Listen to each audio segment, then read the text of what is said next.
The ruling NRM's third top organ, the National Executive Council, last week on Saturday, endorsed 28 candidates to vie for the 16 positions of the Central Executive Committee during the National Delegates Conference. Of the 16 positions, only 2 were unopposed. These are the party chairperson and presidential flag bearer in the 2026 polls, President Museveni, and the first national vice chairperson, Alhaj Moses Chigongo, who were endorsed by acclamation at about 12 p.m.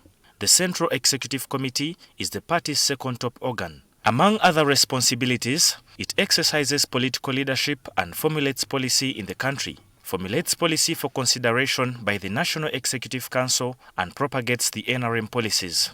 At the face value of the campaigns for SEC positions appeared internal party elections, but in reality it was a fiercely contested political battle, a gateway to influence, power and by extension money. The voting today, by lining up however, came on the backdrop of troubling events that have laid bare deeper cracks in the party, at best a party teetering on the edge of implosion and currently only held together by hands of clay of the party chairperson President Museveni. One of the fiercest SEC campaign battle is the second national vice chairperson female, pitting former Speaker of Parliament Rebecca Alitwala Kadaga against the incumbent, Speaker Anita Among. Their clash reached its peak at State House on Saturday in full view of the party chairman, leaving no doubt that SEC is increasingly treated as a do-or-die battlefield. So, Excellency, if there's anyone to be a special nominee, let it be her. I'm the incumbent, and I think I'm entitled to remain in my position. Alongside this came swirling allegations of money changing hands, lobbying of delegates, and even claims of some spirited away to Nairobi to avoid rival camps. The Deputy Speaker of Parliament, Thomas Tayebwa, wondered why a candidate would spend a whopping 5 billion shillings to clinch a position on SEC. Why would someone spend 5 billion to come and sit in SEC? What are you looking for in SEC? Because SEC is voluntary, okay? SEC is for mobilization. SEC is for advising the president. So why should it be a matter of life and death for people? But why does a seat on SEC prompt such clamoring? That's up to them. As far as I'm concerned, there's no reason why. We want good leaders. And the question will be, are they the good leaders? And sometimes I want to ask these questions. Should somebody reach that point of behavior?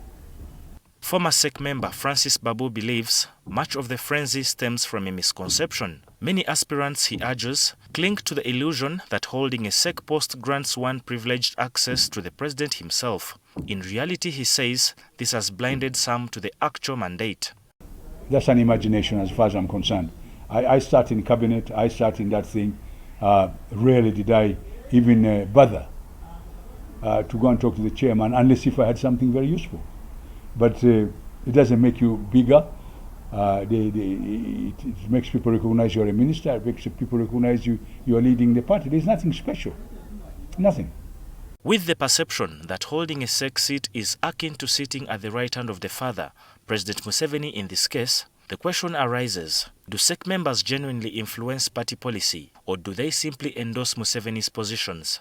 Oh, they're the ones who shape them. They're actually the ones who even write the manifesto. They do everything. The secretariat works with them hand in hand. So, for example, if they say the future is going to be like this, it is printed and then goes all the way. The NEC approves it and eventually the National Conference stamps it. So they are the source of every policy in the party. If a SEC seat were a business, it would likely rank as a multi-billion shilling venture, given the claims of heavy spending on bribery and lobbying of delegates. I therefore put the question to Babu, a former member of the organ, on whether the position carries any financial rewards or special privileges. They have allowances, yes. They get some allowances for fuel allowances. That's what I used to get. I don't know if there's any other benefit. Some people are telling me that they get some money, but I've checked and I've not seen any form of money. They are not officially on anybody's payroll. So the party gives them money to pay their fuel and gives them lunch and so on and so forth. The build-up to the NRM CEC elections, having exposed the stakes around the coveted positions, now leave a lingering puzzle on whether SEC seats are truly powerful instruments that shape party policy, or have they become over-glorified titles seen as gateways to influence, but in reality, little more than rubber stamps? David Ijo, NTV.